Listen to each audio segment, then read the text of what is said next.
Hey Freunde, ich bin ein wenig spät zur Mirage F1 Party, weil ich im Kern die letzten Wochen primär nicht zu Hause geschlafen habe. Dazu hatte ich recht ausführlich was bei Patreon geschrieben und ich will euch jetzt auch gar nicht damit langweilen. Also, willkommen zu meinem ersten Eindruck der Mirage F1.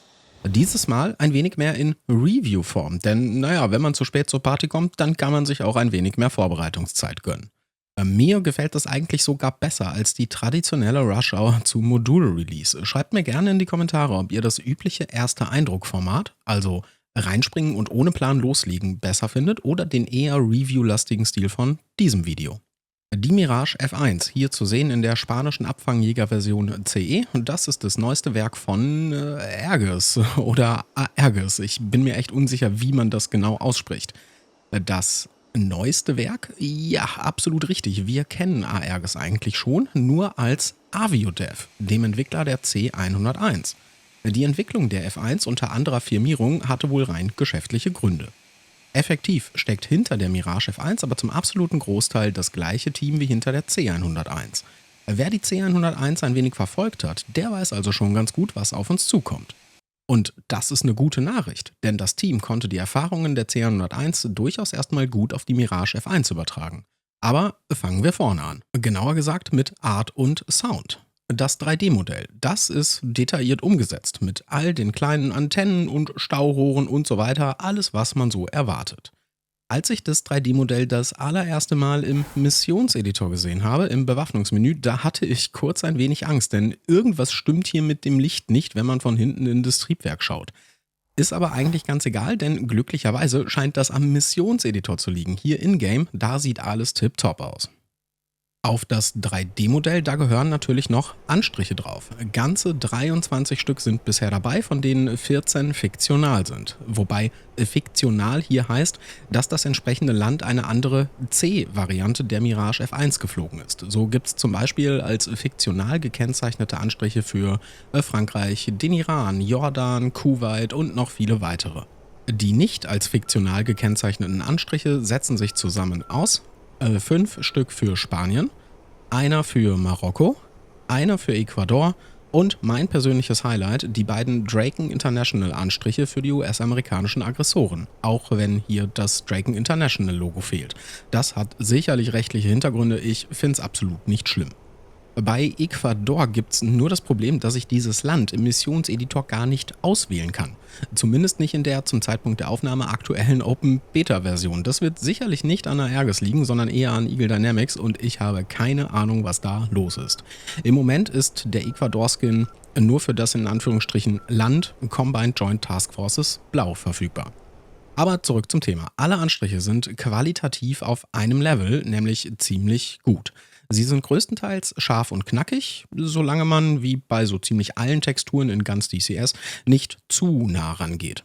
Für die Entfernung, auf die wir die Luftfahrzeuge normalerweise sehen, reicht das mehr als aus. Schön aussehen tun sie alle. Ich finde, sie sehen nur insgesamt etwas zu glatt, zu gleichmäßig aus. Ein wenig mehr Rauheit, Roughness auf Englisch, könnte hier nicht schaden und auch die ganzen Nieten könnte man noch ein wenig mehr rausbringen. Das ist aber Meckern auf einem sehr, sehr hohen Niveau und hat sicherlich keinen Einfluss auf den Spielspaß.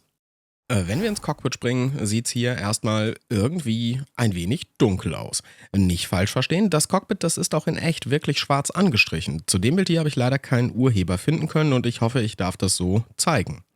Das hier ist schon nicht mehr die allererste Early Access Version. Der eine oder andere Patch ist da schon drauf und in den vorigen Versionen war es hier noch deutlich dunkler. In der ersten Version sogar so dunkel, dass es teilweise echt schwierig war, was zu erkennen. Bisher wurde das schon zweimal angepasst. Mit dem, wie es jetzt ist, lässt sich, finde ich jedenfalls, gut arbeiten und es sieht gut aus.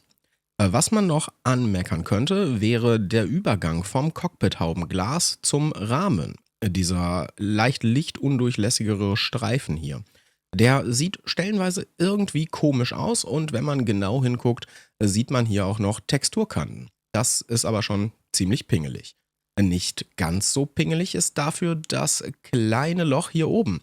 Ihr seht diesen fast nur 1 Pixel großen Streifen, da ist der Abschluss zwischen Glas und Cockpithaubenrahmen noch nicht ganz so sauber. Und was teilweise aus der Immersion rausreißen kann, ist, dass die Abschirmung für den Radarbildschirm, die hinterlässt irgendwie keinen sichtbaren Schatten, zumindest nicht innen drin. Das kann bei manchen Lichtverhältnissen verwirrend aussehen. Hier im Beispiel kommt das Licht gerade ziemlich gut von rechts und eigentlich müsste es damit hier drin stockduster sein. Aber das Instrumentenbrett hier hinter ist genauso gut ausgeleuchtet wie der Rest, der nicht hinter der Abdeckung liegt. Davon abgesehen jedoch sind das 3D-Modell des Cockpits und auch die Texturen verdammt hochwertig. Man kann förmlich sehen, wie sich so ein Schalter und alles andere hier drin anfühlen würde. Hier zahlt sich die Erfahrung von der C101 aus, denn dort wurden im Zuge der Entwicklung einmal die gesamten Cockpit-Texturen aktualisiert und damit auf ein höheres Niveau gehoben. Klasse, dass das hier von Anfang an so ist, abgesehen von den gerade genannten Dingen. Zu den Sounds kann ich nur bedingt was sagen, denn ich habe das Triebwerk einer Mirage F1 mit der wirklich kompliziert auszusprechenden Bezeichnung Snecma ATAR 9K50 Turbojet nie in echt gehört.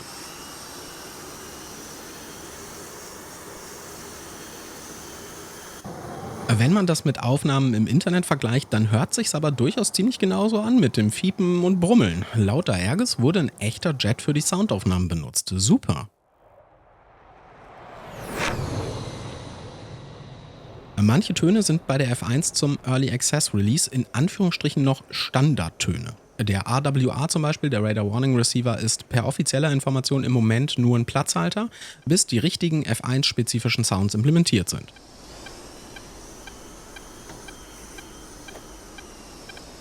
Einfluss auf den Spielspaß haben die Standardtöne jedoch nicht. Im Cockpit klingt ebenfalls alles gut bis sehr gut. Die Klick-Sounds der Schalter, die sind klasse. Einerseits kriegt man ein gutes Audio-Feedback, wenn man einen Schalter betätigt. Und andererseits ist auch genügend Variation vorhanden und nicht jeder Schalter hört sich gleich an. Wenn ich hier jetzt einfach mal ein bisschen wahlfrei rumklicke,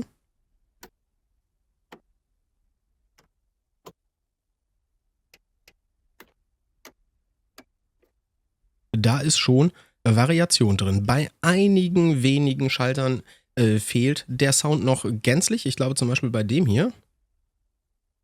Ja, da hören wir gar nichts, wenn ich da drauf drücke. Das ist allerdings ein bereits bekannter Fehler und damit nur eine Frage der Zeit, bis auch diese Knöpfe einen Ton von sich geben. Stellenweise jedoch unterscheidet sich die Lautstärke der Click-Sounds noch ein wenig, sodass einige Schalter und Abdeckungen im Verhältnis zu anderen viel, viel leiser sind.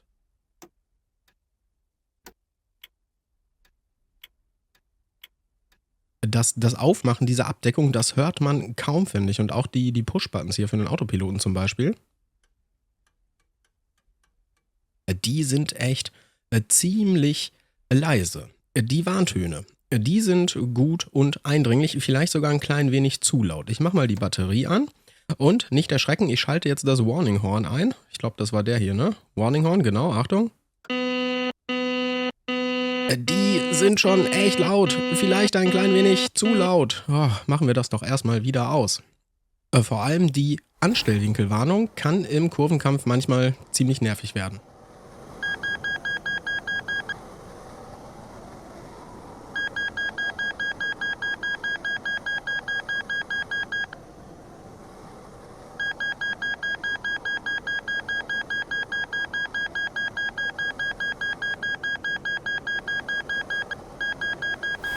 Im Flug empfinde ich den Luftstrom als verhältnismäßig laut. Das Triebwerk im Hintergrund ist dabei recht gut gedämpft, aber auch nicht zu stark gedämpft. Man hört es immer noch hoch und runter spulen.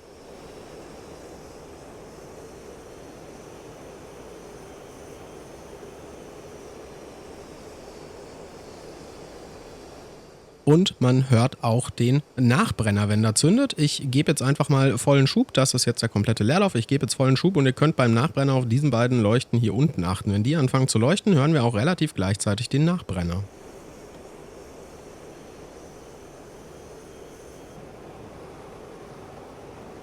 Einerseits haben wir einen gut reinkicken gehört und man hat auch gemerkt quasi, wie die Maschine so einen kleinen Kick gekriegt hat. Die Pitchbewegung, das ist der Autopilot und der sollte jetzt gleich auch vollständig am Rad drehen, wenn wir im transonischen Bereich sind. Wenn ich den Nachbrenner wieder zurücknehme, hört man auf so ein kleines Klicken beim Schubhebel. Da ist auch die Nachbrennerzone schön als Audiosignal dargestellt.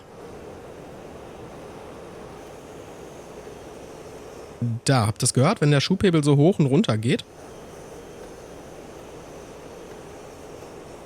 Auch schön, dass man da ein Audiofeedback kriegt, denn dann muss man dafür auch nicht mehr hier runter gucken und man merkt sehr, sehr genau, wann man den Nachbrenner reinlegt. Sehr cool.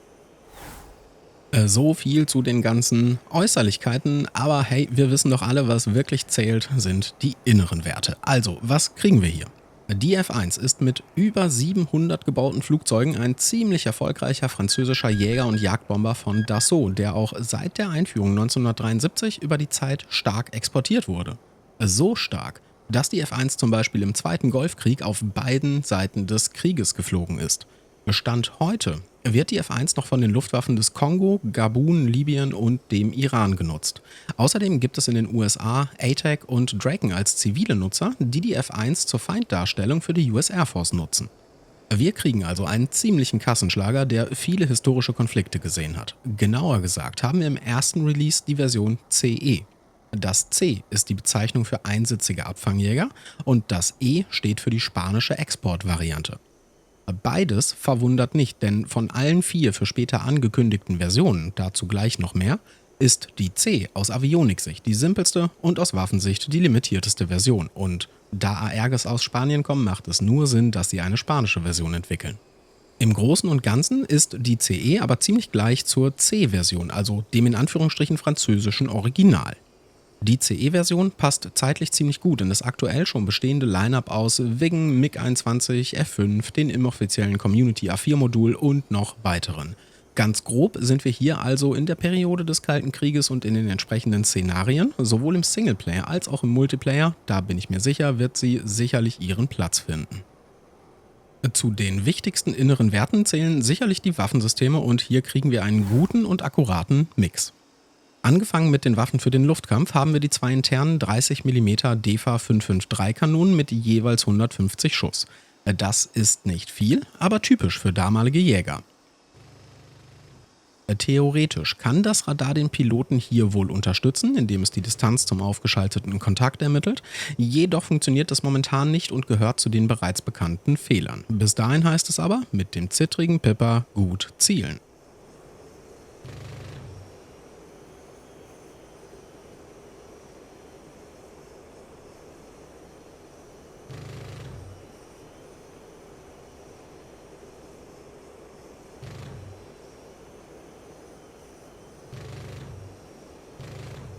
Ein kleines Detail ist übrigens, dass die Triebwerkumdrehungen leicht abfallen, während man die Kanone feuert. Das beugt einem Strömungsabriss im Triebwerk aufgrund eingesogener Abgase der Kanone vor. Sehr, sehr geil, dass das so detailliert simuliert ist. Das passiert auch bei Lenkflugkörpern, wie wir gleich noch sehen werden. Für den Nahbereich, also WVR Within Visual Range, haben wir Optionen von der französischen Matra Magic 1 über die AIM-9B, P und J bis hin zur AIM-9 Juli oder AIM-9 Julie. Ich bin mir unsicher, wie man es ausspricht. Die AIM-9 Juli, ich bleibe mal bei der deutschen Aussprache, ist eine AIM-9J, N oder P, bei der die DSQ-29-Lenkeinheit einer AIM-9L nachgerüstet wurde.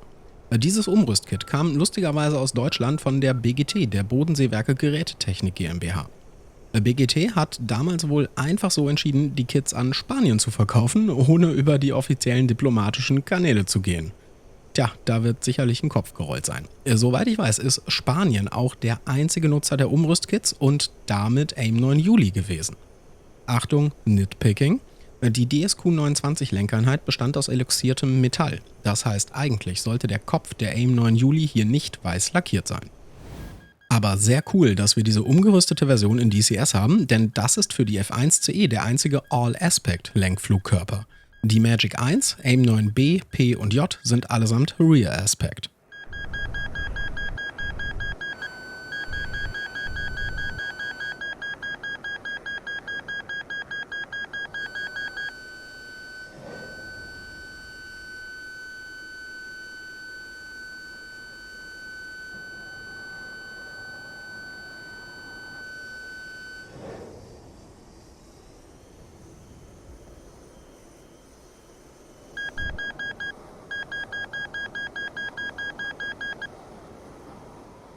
An den inneren Stationen können wir noch jeweils eine Matra 530 mitnehmen, in den Geschmacksrichtungen Hitzesuchend und SARH, Semi-Active Radar Homing. Das ist ein ziemlich großer Lenkflugkörper, der nicht sonderlich agil ist und sich eher gegen nicht stark manövrierende Ziele eignet. Auch würde ich nicht so weit gehen, die SARH-Variante der Matra 530 als BVR-Capability zu bezeichnen, denn über 8 nautischen Meilen Head-On wird schon echt sportlich. Die Option zu haben ist super, auch wenn ich den Einsatz nur situationsbezogen sehe. Als Abfangjäger zu einer Zeit, als radargelenkte Waffen noch nicht die Norm waren, reichen vermutlich die hitzesuchenden Lenkflugkörper an den Flügelspitzen vollkommen aus.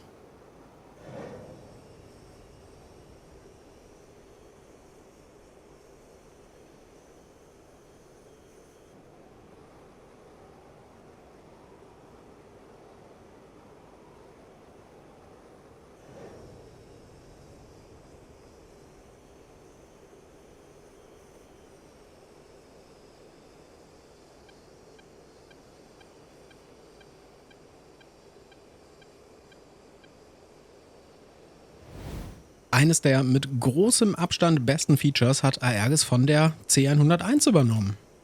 Das Helmvisier. Nein, das ist kein Scherz. Ich finde das wirklich großartig. Einerseits steigern solche Features für mich die Immersion um ein Vielfaches. Ich liebe solche kleinen Dinge einfach total. Diese Liebe für Details, die man daran sieht. Und andererseits hat das sogar einen richtigen praktischen Nutzen. Achtet mal auf die Überstrahlung durch die Sonne. Das Helmvisier nimmt wirklich ein wenig Helligkeit raus und das kann in einem Kurvenkampf ein großer Vorteil sein. Als nächstes hätte ich dann gerne ein Radialmenü mit Handzeichenanimationen für den Multiplayer, falls ich mir bitte was wünschen darf. Bei der C101 sind Aviodev, also Aerges, sogar so weit gegangen, eine Animation für das Helmvisier einzubauen, die sogar im Multiplayer synchronisiert ist.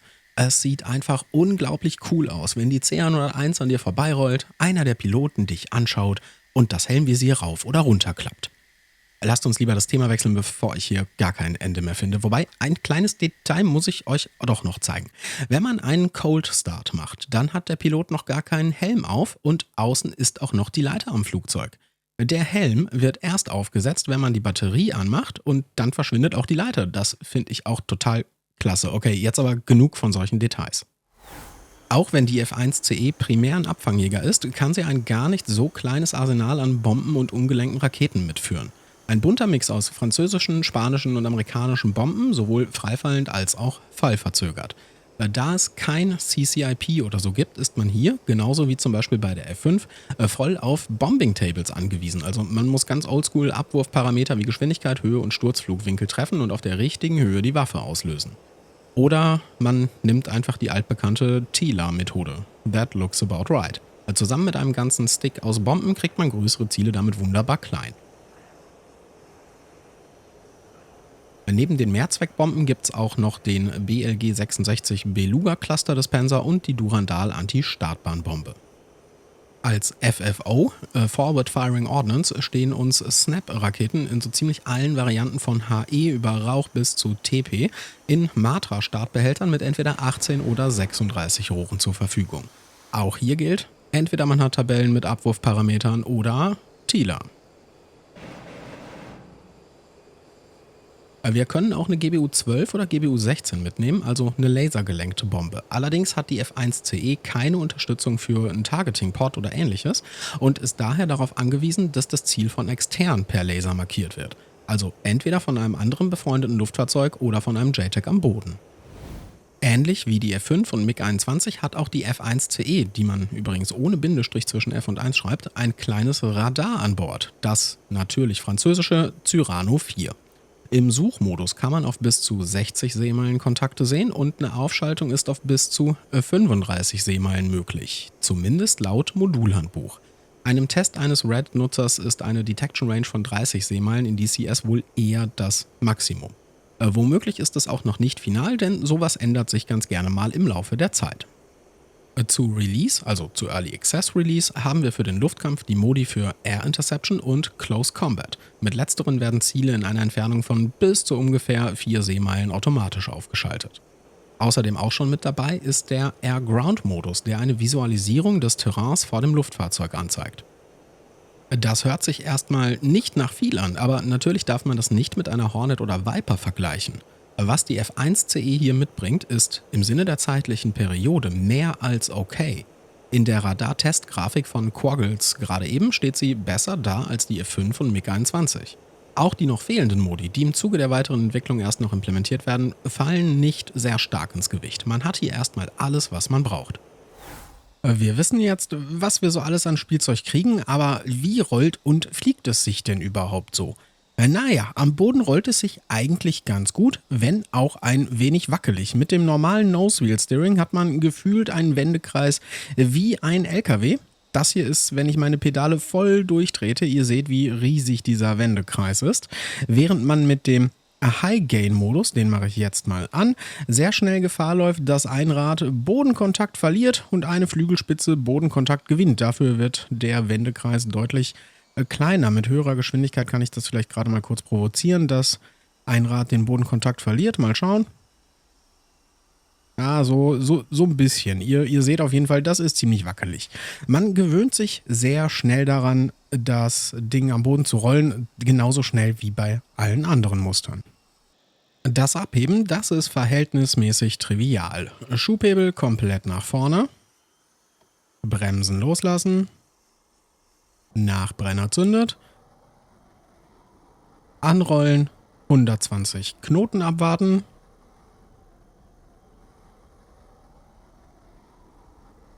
wenn die da sind, Stick zurücknehmen, Nase in die Luft und sie fliegt sich von alleine von der Piste.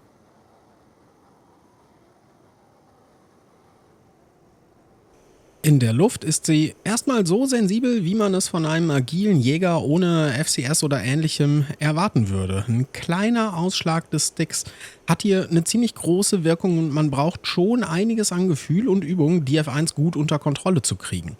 So viel habe ich in der bisherigen Zeit davon noch nicht aufgebaut, weshalb das hier noch ziemlich wackelig aussieht. Ist man schwerer beladen, merkt man auch deutlich, dass die Trägheit zum Beispiel Einfluss auf die Rollrate hat, da man mit schwererer Beladung deutlich zum Überrollen neigt. Aber unterm Strich fühlt sich das gesamte Flugmodell für mich ziemlich plausibel an. Ebenfalls, wenn ich den Schub nochmal eben ein bisschen zurücknehme, kommt der Schub nämlich deutlich spürbar verzögert nach Setzen des Schubkommandos erst hinten raus. Auch daran muss man sich ein wenig gewöhnen, wenn man bisher eher modernere Muster geflogen ist. Das ist hier alles unterm Strich etwas langsamer. Wenn ich hier mal hochspule, das war schon der Nachbrenner, da hat man kurz das Klicken gehört und jetzt kommt so langsam der Schub hinten raus, wenn man dabei auf den Fahrtenmesser geachtet hat. Im normalen Reiseflug finde ich sie herausfordernder zu fliegen als andere Muster. Das liegt an der Kombination aus zweierlei Dingen. Einerseits bewirkt ein Klick des Trims hier eine sehr, sehr große Änderung. Das heißt, sie ist insgesamt ziemlich schwierig auszutrimmen und andererseits ist sie in sich schon ziemlich wackelig und schaukelt sich auch ab und an gerne mal auf. Das macht verdammt viel Spaß, die F1 zu bändigen. Auch sehr, sehr gut umgesetzt ist das Feedback, was man vom Jet bekommt. In einem Kurvenkampf kann ich die potenzielle Energie, förmlich spüren, also hören oder sehen. Denn wenn man zu stark am Stick zieht, geht nicht nur irgendwann die nervige Anstellwinkelwarnung los. Ich versuche das mal zu provozieren.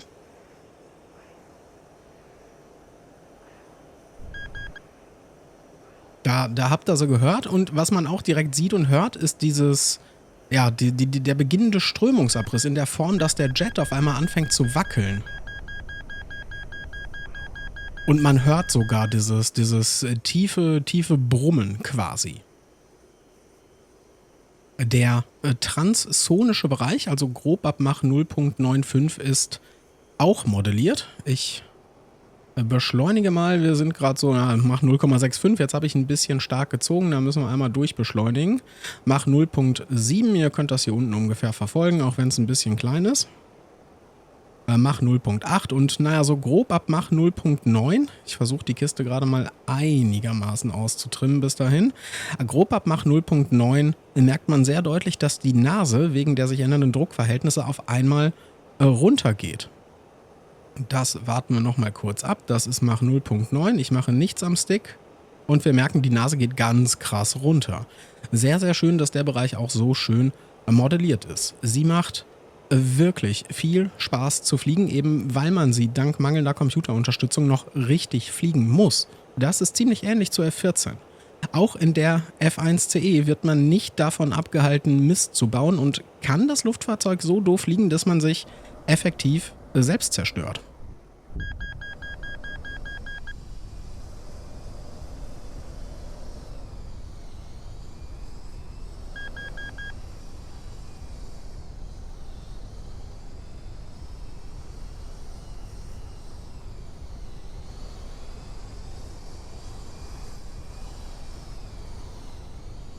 Und da merkt man, habe ich jetzt irgendwas im Triebwerk kaputt gemacht. Einfach nur, weil ich zu stark gezogen habe. Das ist sehr, sehr cool von Aergis, dass das modelliert ist. Wer die Herausforderung mag, ohne Computerunterstützung zu fliegen, ich sag nur F-14, Wing, MiG-21 und Co., dem wird es hier gefallen. An dem kaputten Triebwerk hat man schon ganz gut gesehen, dass da schon eine relativ tiefe Systemmodellierung hinter ist. Aber nicht nur das, Stichpunkt Schadensmodell. Im Missionseditor lassen sich jetzt schon wirklich zahlreiche Ausfälle einstellen. Das hier, diese Liste, ist für mich das klareste Indiz für eine wirklich sehr detailgetreue Systemmodellierung. Und das schon zu Early Access Release. Das ist klasse. Und wenn wir gerade schon im Missionseditor sind, können wir mal noch einen Blick auf die Einheitenliste werfen. Denn Aergis hat ganze 6 KI-Versionen mitgeliefert. Ich glaube zumindest, die sind alle von Aergis, denn ich wüsste nicht, dass eine davon schon in DCS drin war. Wir hätten die Mirage F1B, BE, in einem KI-Modell klar, der CE, die CR, CT und zweimal die M-Version. Neben dem Flugmodell ist natürlich auch interessant, welche Systeme hier im Flugzeug schon alles funktionieren und welche nicht. Im Missionseditor haben wir gerade schon die Menge an möglichen Ausfällen gesehen, die eigentlich sehr gut visualisiert, dass hier schon eine ziemlich tiefgehende Systemmodellierung vorhanden ist. Abgesehen von den schon erwähnten fehlenden Radarmodi fehlen eigentlich nur noch kleinere Dinge. Sowas wie ein paar Autopilotenmodi. Das hier oben sind die Autopilotenknöpfe. Oder ich glaube, das Intercom ist, glaube ich, noch nicht drin und diverse mögliche Bewaffnungsoptionen. Die restlichen Systeme, was wir hier sehen, insbesondere sowas wie Navigation, Tarkan, VOA, ILS, die Elektrik, Treibstoff, Hydraulik, sind wohl schon voll implementiert. Und das ist super, sorgt es doch für ein außerordentlich rundes Gesamtpaket zum jetzigen Zeitpunkt. Stand jetzt ist zwar nur die CE-Version fliegbar, aber ich habe ja vorhin schon gesagt, dass man zukünftig insgesamt 4 Versionen bieten möchte. Deshalb heißt das ganze Modul auch Mirage F1 und nicht Mirage F1 CE. Wenn ihr euch das Modul schon gekauft habt, dann habt ihr die zukünftigen Versionen sozusagen direkt mitgekauft. Als da wären die F1 EE, die spanische Exportversion eines Allwetter-Jagdbombers, die wohl ein Trägheitsnavigationssystem hat. Ich habe nicht sehr viele Infos über diese Version gefunden, aber wenn sie ein INS hat, dann müsste sie eigentlich auch mindestens einen CCIP-Modus oder ähnliches für den Bodenangriff haben. Wenn man sich Fotos der F1 EE anschaut, dann sieht man auch sehr deutlich den Tankstutzen. Mit der Version wird also auch Luftbetankung am Basket möglich sein. Mit der F1BE bekommen wir eine Zweisitzer-Trainer-Variante, ebenfalls wieder die spanische Exportversion. Abgesehen von verringerter Treibstoffkapazität zugunsten des zweiten Sitzes ist die Version voll kampftauglich. Das wäre bisher auch das erste Mal in DCS, dass es für ein Flugzeug sowohl eine Einsitzer- als auch eine Zweisitzer-Option gibt. Das ist klasse, denn wenn man bevorzugt die F1 fliegt und noch einen Kumpel hat, der genauso im positiven Sinne bescheuert ist, dann hat man hier ganz neue Möglichkeiten zusammen zu üben. Gut, dass Aergis hier bereits auf die bei der C101 gemachten Multicrew-Erfahrungen zurückgreifen kann. Und zu guter Letzt soll noch die wohl interessanteste Variante kommen, die F1M. Eine ausschließlich spanische Version, weil es von Spanien selbst modifizierte und aktualisierte F1CE und F1EE sind. Hier bekommen wir digitale Displays, ein modernes Radar, moderne Waffen, Mode 4 IFF, bessere Navigationssysteme, Stutzen zur Luftbetankung und bestimmt noch ein wenig mehr.